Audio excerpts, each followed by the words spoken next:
നോമ്പിൻ്റെ ദാഹവും ക്ഷീണവും അകറ്റാൻ പറ്റിയിട്ടുള്ള ഒരു അടിപൊളി മിൽക്ക് സർബത്താട്ടോ ഇന്ന് കാണിക്കാൻ പോകുന്നത്. നല്ല ടേസ്റ്റാണ് കേട്ടോ ഈ രീതിയിൽ നിങ്ങൾ സർബത്ത് റെഡിയാക്കി എടുക്കാമെന്നുണ്ടെങ്കിൽ. അപ്പോൾ ഇതെങ്ങനെയാണ് ചെയ്യുന്നത് നോക്കാം. ആദ്യം നമുക്കൊരു 2 ടേബിൾ സ്പൂൺ കൂവപ്പൊടി ആട്ടോ വേണ്ടത്. അതൊരു സോസ് പാനിലേക്ക് ഇട്ട് കൊടുത്ത ശേഷം ഒരു അരക്കപ്പ് വെള്ളം ചേർത്തിട്ട് ആദ്യം കട്ടയില്ലാതെ നന്നായിട്ടൊന്ന് മിക്സ് ചെയ്തെടുക്കാം. അത് നന്നായിട്ട് മിക്സ് ചെയ്തെടുത്ത ശേഷം വീണ്ടും ബാക്കിയുള്ള ഒരു അരക്കപ്പ് കൂടെ ചേർത്ത് ടോട്ടൽ 1 കപ്പ് വെള്ളം ചേർത്തിട്ട് നന്നായിട്ടൊന്ന് കുറുക്കിയെടുക്കാം. ആ ഒരു വൈറ്റ് കളർ പോയിട്ട് ട്രാൻസ്പെറൻ്റ് ആയിട്ടുള്ളൊരു കളറായി വരണം കേട്ടോ. അതുവരെ നന്നായിട്ടൊന്ന് കുറുകി ചെറിയ തീയിലിട്ടിട്ട് കുറുക്കിയെടുത്താൽ മതി, എന്നാലേ കറക്റ്റായിട്ട് വെന്ത് കിട്ടുള്ളൂ.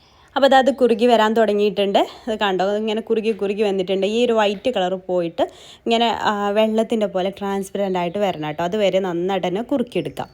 അപ്പോൾ അത് ഈ രീതിയിലായിട്ട് വേണ്ടത്. ഇത് എന്നിട്ട് നന്നായിട്ട് തണുത്ത ശേഷം വേണം നമുക്കിത് മിക്സിയുടെ ജാറിലേക്ക് ഇട്ട് കൊടുക്കാൻ വേണ്ടി. ചൂടോടെ ഇട്ട് കൊടുക്കരുത്, തണുത്ത ശേഷം ഇതുപോലെ മിക്സിയുടെ ജാറിലേക്ക് ഇട്ട് കൊടുക്കാം. അതിനുശേഷം അതിലേക്ക് ഒരു 1.5 കപ്പ് പാൽ ഒഴിച്ച് കൊടുക്കാം. നല്ല തണുത്ത പാലാട്ടോ ഞാൻ ഒഴിച്ച് കൊടുത്തിട്ടുള്ളത്.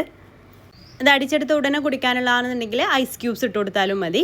അപ്പോൾ അതാ ഞാൻ 1.5 കപ്പ് ഒഴിച്ച് കൊടുത്തിട്ടുണ്ട്. ഇനി 1 കപ്പ് വെള്ളം ഒഴിച്ച് കൊടുക്കുന്നുണ്ട്. തണുത്ത വെള്ളമാണെന്നുണ്ടെങ്കിൽ ആ തണുത്ത വെള്ളം ഒഴിച്ച് കൊടുക്കാം.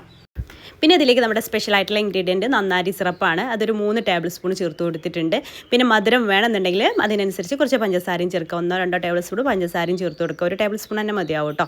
എന്നിട്ട് ഇതുപോലെ നന്നായിട്ട് തന്നെ അടിച്ചെടുക്കുക. എന്നിട്ട് നമുക്ക് സെർവ് ചെയ്യാം. ഞാൻ കുറച്ച് ഐസ് ക്യൂബ്സും അതേമാതിരി കസ്കസ് വെള്ളത്തിൽ സോക്ക് ചെയ്യാൻ വെച്ചിട്ടുണ്ടായിരുന്നു, അതും കൂടി ഇട്ടിട്ടാണ് ഇത് സെർവ് ചെയ്യുന്നത്.